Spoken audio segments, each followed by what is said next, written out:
Hello guys, so ayan na nga, ito pala yung nakuha ko sa Binakayan branch sa Motor Central guys. So itong Honda Click na version 4 na latest nila na model.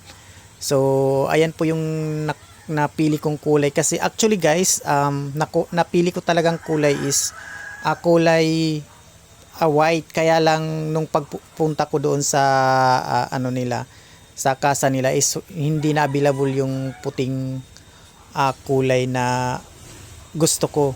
Kaya yung nandun na lang is yung gray at saka yung itong black. So, pero mas okay na rin naman yung black. Kaya black na lang yung kinuha ko itong Honda Click i125i na version 4 na pinakabago nilang model. So, ito guys, maganda rin naman siya. Magandang kulay naman siya guys. So sa ano ko lang ito kinuha sa Motor Central Binakayan branch po.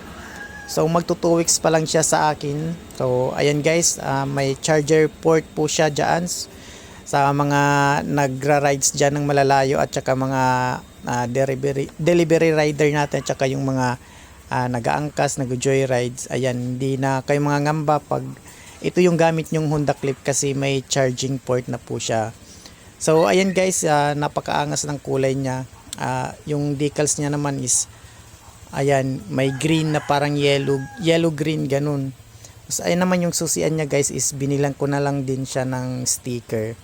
So ayan guys, napakaganda ng kulay niya, kulay black. So nasa inyo na rin yan guys kung papalitan nyo ng decals yung inyong nabiling Honda.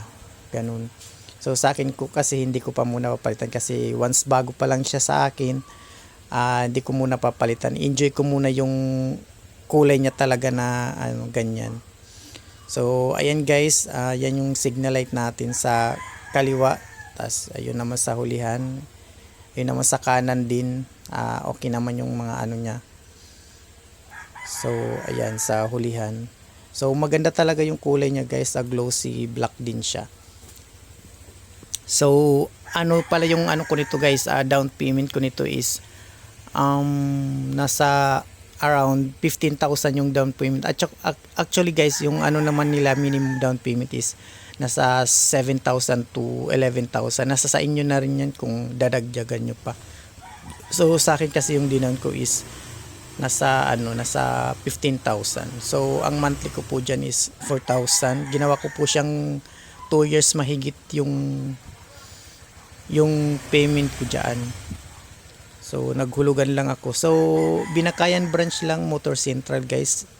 Saglit lang din sila, 1 day process lang. Pagkabukas na approve ako agad, so pinakuha agad sa akin yung model. So ayan guys, ang ganda nitong Honda Click 125 na latest version nila. So okay naman siya guys. So madali lang naman pag sini-ay kayo mamaya-maya or bukas approve na kayo agad. So Binakayan Motor Central lang guys branch. Thank you.